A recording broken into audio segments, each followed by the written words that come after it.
Bueno, eu son Clara Rei Sarmiento, son vecina de aquí de San Ciprián, nacín aquí en este pueblo. Meu abuelo era teniente de carabineros, meu pai era militar, nací no 1933, fomos como a todos os militares, de Ceca pa Meca, e dunha desas collerono e levarono, que daquele era así. Entonces, pois, viñemos outra vez, retornamos, porque os matrimonios podense divorciar, os pais dos fillos non. Veu miña mãe con 5 pa xunta de miña abuela, e miña tía, que tamén o home era militar, que era dos do campo, de aquí, e viñemos e vivimos nunha casa bella ali no Alto de Lieiro, con unha niñez moi buena. Fame eu non me acordo de pasar, chea tampouco non pasaríamos. E viñemos hasta aquí, e despois, cando viñeron da cárcel, nosotros fomos para Río Cobo, que ali mataran un home e non había quen fora, e como non lle cobraban moita renta, pois fomos para ali, que se chamaba Massimino, que o matou no Generoso, que era o dueño, por 100 pesetas, que lle veñera serrar con unha serra destes de aire portuguesa, e contaba ali un ferreiro que había ali pegado, que era moi picareira, nosotros íbamos moito por ali, que como non lle podía pagar, deulle con unha pesa desas de quilo e ali quedou. E para outro día, para aquela noite, trouxo para a altura que se quedou a cruz de Massimino, pero o cabalo non lle quixo pasar porque se asustou ao faro, que se vía o faro. Pero o cabalo non deixou arrimarse ao señor hasta que veu unha persona da casa. Os animales tamén son inteligentes. Ben, Clara, acabas de contar unha lenda, que é a lenda da cruz de Massimino, que é unha lenda con as que nos criamos todos. Por certo, desgraciadamente, a cruz de Massimino xa non existe, desapareceu. Pero has pronunciado dos apellidos históricos, un deles Sarmiento e outro Rei. Sarmiento, hubo un carpintero moi famoso que chamouse José Sarmiento, que foi o que fixo a famosa Sagrada Santa Cena de Viveiro. Tiña algo que ver ese Sarmiento con os teus ancestros? Pois eses sarmientos son de cerca de Lugo e viñeron cando a Guerra dos Carlistas, que, bueno, non sei moita historia, non sei en que ano foi, viñeron escapados pa aquí. E eses sarmientos eran eses, que todos foron carpinteiros. Ese era o abuelo de meu abuelo, que se chamaba José Sarmiento, aí sabía yo o apellido, non me acordo. E despois, aí quedaron en Lieiro, ali no medio das pedras, quedaron 2 fillas e un fillo. O padre de meu abuelo é máis da casa de Sarmiento, Ignacio. E todos foron carpinteiros. E despois, o fillo, un tío meu, tamén carpinteiro, Carlos, que facía barcos aquí tamén. E Pepe do Castelo, que era fillo do outro Sarmiento tamén. Falar de la familia Rei é falar de Eugenio Rei. E digo falar de Eugenio Rei porque estamos en un sitio donde había carpinterías de Ribeira e logo traballaba, o responsable era Eugenio Rei, que por certo tocaba moi ben o violín. Que recordo tes ti de Eugenio Rei, o pai de Genín, de meu amigo Genín? Do teu amigo Genín. Pois mira, o recuerdo que teño de Eugenio, de pícara, viña á casa de meu abuelo, papá Eugenio e mamá Clara, e viña aquí, estaba buscando onde poder estudiar Derecho. Estaba en Tarragona e veuse pa Oviedo. E neses medios, como estallara a guerra e tal, pois puxeron no paredón.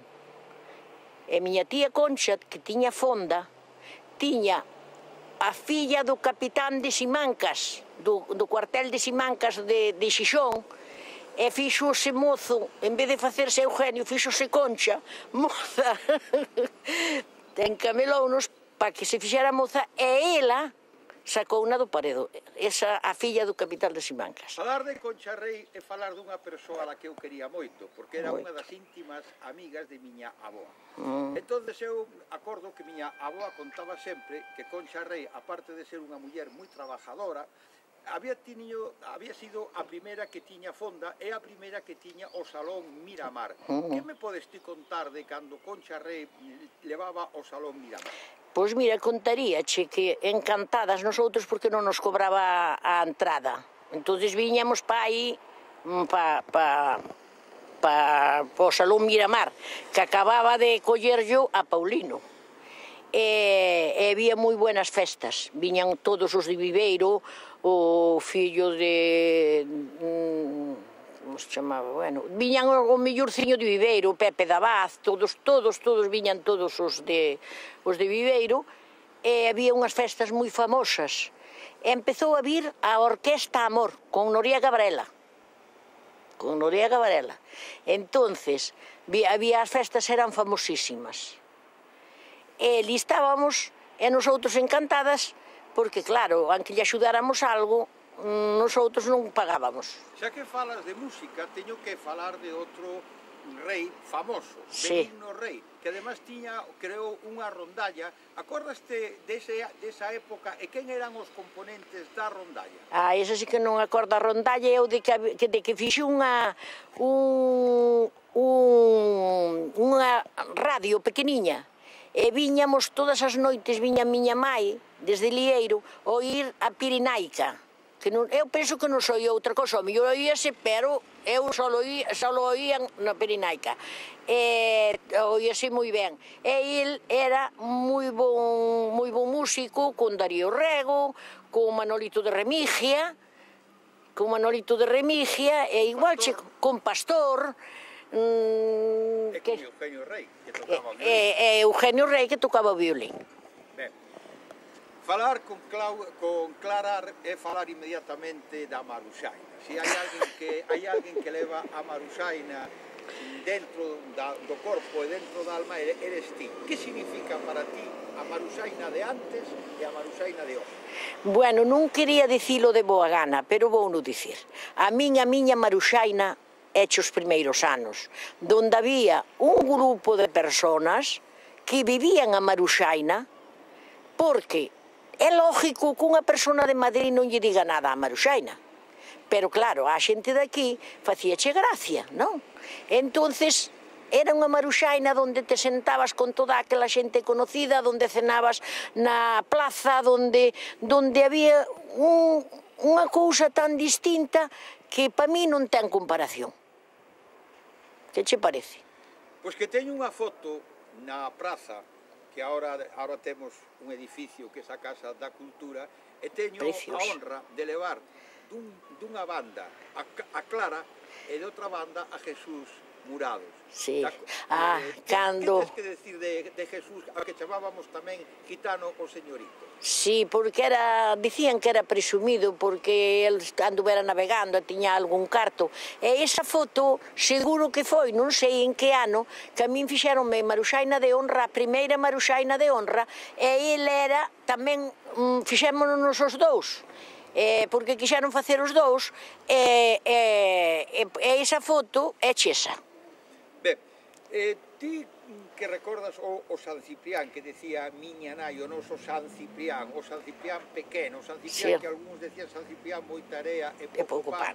Este San Ciprián de agora, con a industria, con moita xente de fora, con acentos distintos, como te encontras tú con respecto ao pasado en este presente? Hai que non ir diante, pero poderse meter no medio, non? Porque non che guste aquel San Ciprián que viña co pan e 4 casas e 4 personas, sendo un sitio de todos ao alrededor, o único que non se apuntaba, aquí vivíase ben económicamente, vivías, pero era un San Ciprián si cabe máis bonito para min, ao mellor para o que ven, que está unha industria, que tal, que eso, pois veu ganar cartos. E dixo un gran sabio que se chamaba Saavedra, que mira se foi listo, que nunca traballou e sempre comeu, Entón estaba ali en Río Cobo nunha bodeguiña e dixo: ven unha empresa para aquí, sempre é mellor pos que veñen que pos que están. E cheguei á conclusión que efectivamente, vou falar de nosotros mismos. Nosotros tiñamos unha panadería con un muiño,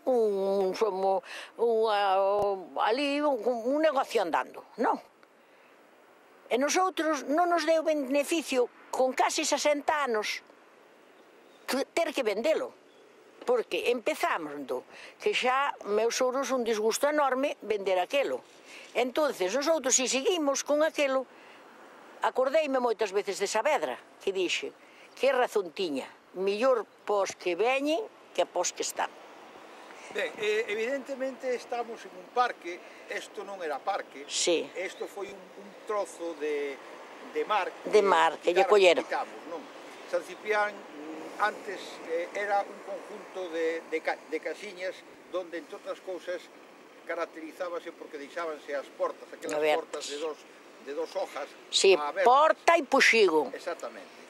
Que tes tú que decir daquel San Ciprián que non tiña agua, aljibes, que tiña pouca luz, que se iba hasta que chamábamos... Hasta que chegou tal... Que tes que decir daquel San Ciprián? Pois mira, daquela sigue... Eres joven e pasas a vida... Tamén me acordei moito de miña mãe, que miña mãe foise no 25 pa a frontera de Andorra, vivir a Seu de Urgel, e non tardou en asimilar unha cousa, que iban rapaces e rapaces, novos, todos jóvenes, homes e mulleres, e pasaban pos Pirineus, e levaban uns trapos que ela soupo despois que eran unhas tiendas de campaña. E non lle colleu na cabeza, e volveu de volta no 30, e non lle collera ainda na cabeza que non iban ir pos Pirineus sin dormir xuntos. Entendes? Creo que, entre outras moitas cosas, además dunha panadería, tú tuviste tamén unha cantina. Sí. As cantinas daquela época eran lugares moi famosos, era onde se xuntaba a xente, onde se falaba, onde había contos, e onde se pasaba parte do inverno cando non había nada que traballar. Que tes que contar desas cantinas? Pois esa cantina, a miña mãe tiña esa cantina, quedamos 7 e entón había que aproveitar todo, traballaba a miña mãe e traballaba todos a rabaño de captividade que é eso, e entonces ali naquela cantina poñíanos a despachar e había que ter cuidado, que dicen que agora a xente non é fiel, e nunca foi, porque se te descuidabas íbanse sin pagar, e non había maneira. Alo andabas pícaras con aquela xente toda borracheras, había as amontosa, ali xuntábase todo o contorno de todo aquelo, as xarriñas de viño. Veu unha época que era o Ponche Real Tesoro, vendíase moito Ponche Real Tesoro, tiña así por fora a botella tiña unha cousa de platino como é agora estas cousas de envolver, pero nosotros sempre tuvemos unha suerte con miña mãe que ali a escola non se perdía, ali nunca se perdía. E aos 10 anos, meu irmão Vinino, o cura de Cervo, dixo que se fora para o seminario e dixolle: vaite, que tú, cando pases para o seminario maior, botante fora, porque fillo dun roxo non pode ser cura. Quería dicilo, hai unha cousa que eu sempre recordo. A ver. Que aquí sempre que hablábamos do cuartel da Guardia Civil sempre falábamos da aduana. Sí. Por que falábamos da... Porque era a aduana. Donde estaba meu abuelo, para donde veu meu abuelo para aquí, era unha aduana, donde iban, estaba ali concentrado todo o mundo, e iban, dicían facer servicio ao muelle. Eu non sei, os carabineros iban para facer servicio ali. O muelle, non sei que viña, nin se viña embarcado algo, nin se eso sí que non sei. Chegastes a conocer a Xosé Murados, al poeta?